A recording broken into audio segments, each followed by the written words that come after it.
So the question is, two objects are projected with same velocity u, however at different angles alpha and beta with the horizontal. If alpha plus beta is equal to 90 degree, the ratio of horizontal range of the first object to the second object will be. यानी आपको R1 divide by R2 का ratio पूछा है. जब आपको u क्या दिया हुआ है, सेम दिया हुआ है और दो एंगल हैं, इस वाले का हम एंगल अल्फा मान लेते हैं, तो इस वाले का एंगल हम बीटा मान लेते हैं, और alpha plus beta is equal to क्या दिया हुआ है आपको 90 डिग्री दिया हुआ है. ठीक है, तो अगर एक एंगल मैंने अल्फा माना है तो बीटा कितना हो जाएगा बेटा आपका 90 माइनस अल्फा. हुआ कि नहीं हुआ?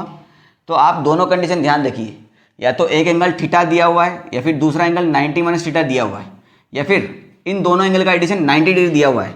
तो इस केस में रेंज क्या हो जाती है बेटा आपकी, सेम हो जाती है. ये सेम रेंज का कंसेप्ट होता है. रेंज का फॉर्मूला क्या होता है, u square sine 2 theta divide by g. तो ये तो हो गया थीटा एंगल पर. दूसरा एंगल कितना हो जाएगा 90 माइनस थीटा, तो यहाँ 90 थीटा की जगह 90 माइनस थीटा लिखो, तो यू स्क्वायर हो जाएगा sine 2 90 minus theta divide by g. तो ये हो जाएगा r is equal to u square sine 2 अंदर लगेगा तो ये हो जाएगा 180 माइनस 2 थीटा डिवाइड बाई जी.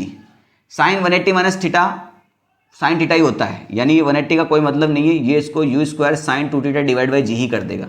यानी इस केस में रेंज क्या होगी, सेम. अगर रेंज सेम है तो इन दोनों का रेशियो क्या हो जाएगा आपका 1:1. ये ऑप्शन नंबर डी.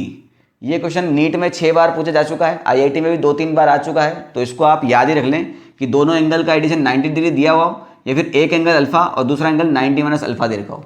यानी एक एंगल 30 है तो दूसरा 60 हो जाएगा, ये 40 है तो ये 50 हो जाएगा, ये 45 है तो ये भी 45 हो जाएगा, इस प्रकार से. ठीक है.